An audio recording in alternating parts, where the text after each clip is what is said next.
बिहार में voting percentage गिरने की वजह है, दो तरह की वजह हैं। एक वजह जो आरक्षित वर्ग के लोग हैं, वो ये सोचते हैं कि जो नेता जीत के जाता है, भले ही वो हमारी समाज को वो हमारी नहीं सुनता है, इसलिए हम उन्हें वोट देने के लिए क्यों जाएं।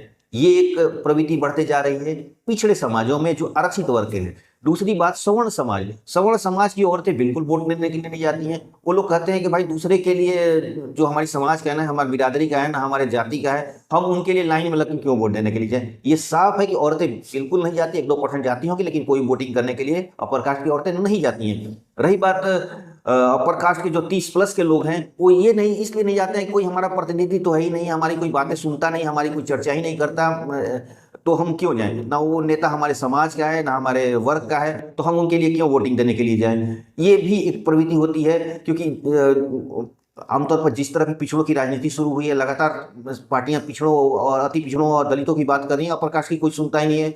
उनके प्रतिनिधि भी जो जीत के जाते हैं वो अपर कास्ट की बातें नहीं करते, इसलिए भी अपर कास्ट के लोग वोटिंग देने के लिए नहीं जाते हैं। दूसरी चीज, अपर कास्ट में जो पलायन हो रहा है वो अस्थायी रूप से हो रहा है, जो जहां जाता है वहीं बस जा रहा है। दिल्ली गया दिल्ली में बस गया, बंबई गया बंबई में बस गया। पिछड़ों में जो होता है अस्थायी होता है, माने वो सीजनली जाते हैं वापस आ जाते हैं, जाते हैं वापस आ जाते हैं। तो वोटिंग देने के लिए जो टेम्परली भी वहां गए हैं, वो वोटिंग देने के लिए तो आते नहीं हैं, क्योंकि वोट देने के लिए सिर्फ वोट क्यों आएंगे। दूसरी बात रही, जो लोग अस्थायी रूप से वहां बस गए हैं, खासकर अपर कास्ट के लोग, वो क्यों आएंगे।